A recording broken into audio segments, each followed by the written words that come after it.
I'm Michael Bain. This is Triggered, our very special interview segment. This week with Dave Spaulding from Handgun Combatives, a lifetime law enforcement officer, author of books, author of great articles, most recently in Guns and Ammo. And primarily, Dave is a slayer of sacred cows. And in his latest Guns and Ammo article, he didn't just go for one cow. He went for the whole freaking herd. Spaulding, talk about aiming a gun. It's not that difficult. We get wrapped around the axle of what kind of sights we should have. Should we have dots? Should we have fiber optic? Should we have tritium? Should they be black? Should they be colored? Who cares? Who cares? All any sight system does is tell you where the muzzle's pointed. How you get that information should be totally up to you, and I don't know why we argue about it.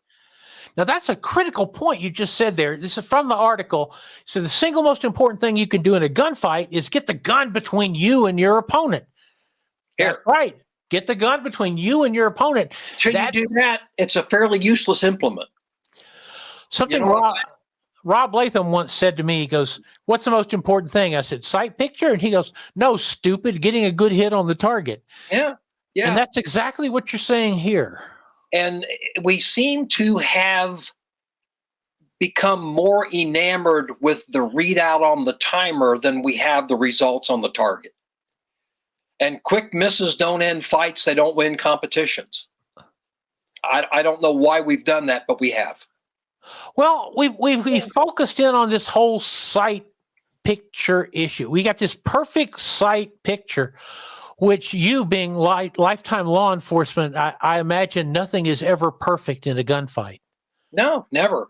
I didn't stack up bodies like cordwood, like, some of our special forces operators and stuff like that. But, I was in a number of high risk assignments. And so I had a few situations. And I remember very specifically in a couple of circumstances when I could have shot and I didn't. But during those circumstances, I remember very clearly the big, bright orange glob at the end of my gun. Did I have a perfect sight picture with equal height and equal light? No, I did not. But I knew where my muzzle was pointed. And that was the most important thing because it needed to be pointed at the threat that I was going to shoot at. And anything less than that is probably not going to work for you. So I don't know why we debate such silly things. You got to get the gun between you and the threat, and then you got to know where the muzzle's pointed, and then you got to depress the trigger in such a way that you don't move that muzzle. Now, one of the aspects of getting the gun on the target is maybe the physical alignment of your body. Mm-hmm. You're not just pointing a gun at the target. Correct me if I'm wrong, or you're not, but you're pointing your body at the target. Well, it is. I think Jeff Cooper said it best. He said the body aims, the sights confirm. And I haven't seen anything in the last 45 years that would make me believe that he was wrong.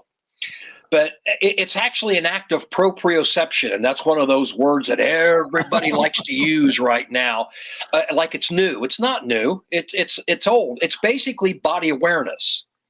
You know where your body parts are in space and time. And that's really what we're talking about. And we're talking about a blue gun here. Yeah. But we're talking about the gun comes up, it goes to the threat, and you got to get the muzzle between you and that threat, and then depress the trigger in such a way you don't do this. And that is really what it all comes down to. And all of the other stuff we argue about is minutia. It's just eyewash. Why do you think we argue about it? Oh, I think in this day and age, it creates likes and views and friends and all of the other things that drive social media. And in the old days, I think it was just something to argue about. I'm right, you're wrong, boom, boom, boom, that kind of thing. But whether it's the old days or it's the new days, we're arguing about stuff that's not important.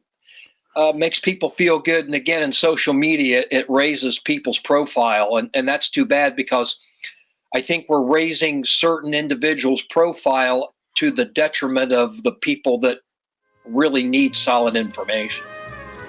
This week's Triggered is brought to you by Arms Corps Rock Island Armory.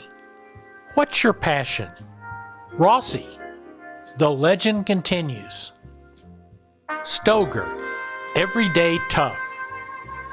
Hunter's HD Gold, they change so you don't have to.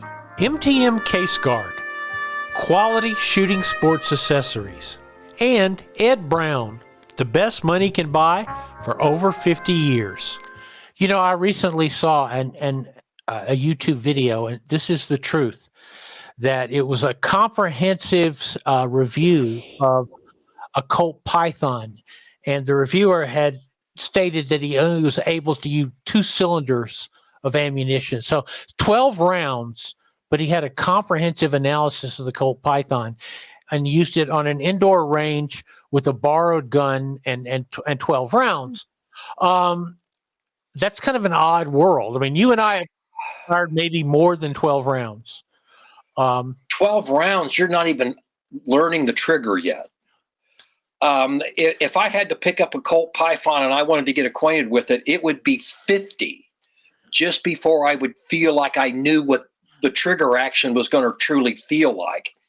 I think you probably need at least 300 to get a good feel of any firearm, but that's just me. I'm old school. What changes with optics, with red dot, green dot, blue dot optics? I'm sorry, again? What changes when we go to optics? They like glow. A red dot. They glow. They're easier to see. I mean, are optical sights essential? No. And people may want to cancel me for saying that, but we've got centuries of warfare where we've used very rudimentary iron sights to pretty good effectiveness. A lot of people have died. What optical sights are is useful. In my particular case, optics on my carbine, optics on my handguns increase my level of performance. I'm shooting at a pretty high level at almost age 70, and I don't think I would without the carry optics that are on handguns. Can I still do a good accounting of myself with irons? Of course I can, because I've done it for decades and decades.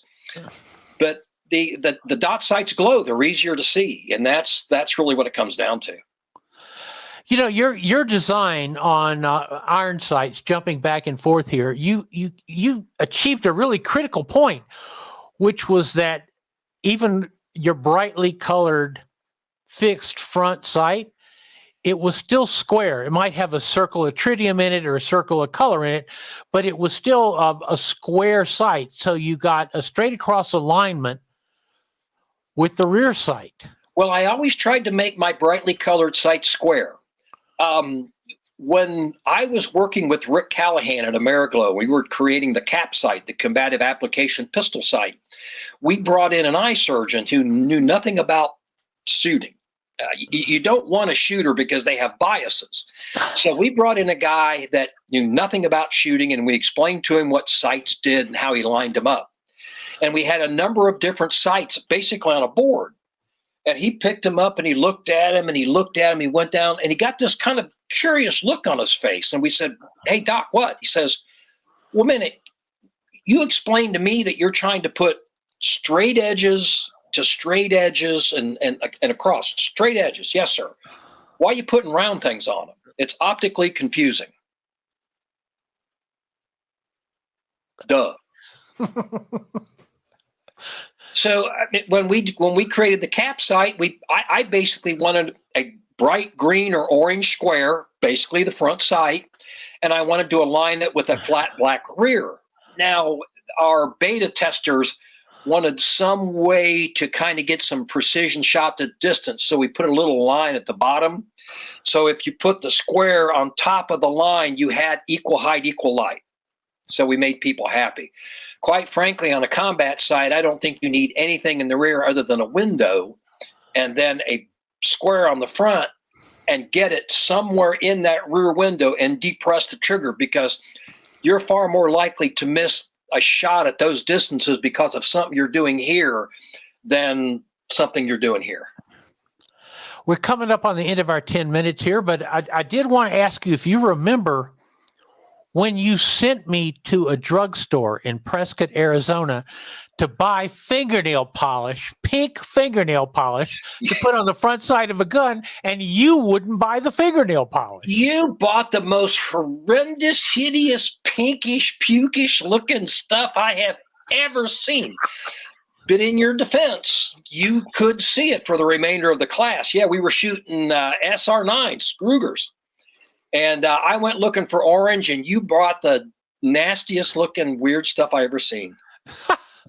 Not only that, but the person I checked out with asked me if I was learning to be a cross-dresser. But I want to thank you for that always. Dave, thank you for joining us. We're going to bring you back again and talk about more sacred cows that you slay. And so, guys, Mr. Spaulding there, unfortunately, has retired from teaching. If you missed him, is there any chance you'll have maybe a special class here and there? I'm teaching one class here in Dayton in June, but it's been sold out for 6 months. Well, at least we got to see you here. Dave, thanks. Thanks, Michael. You take care.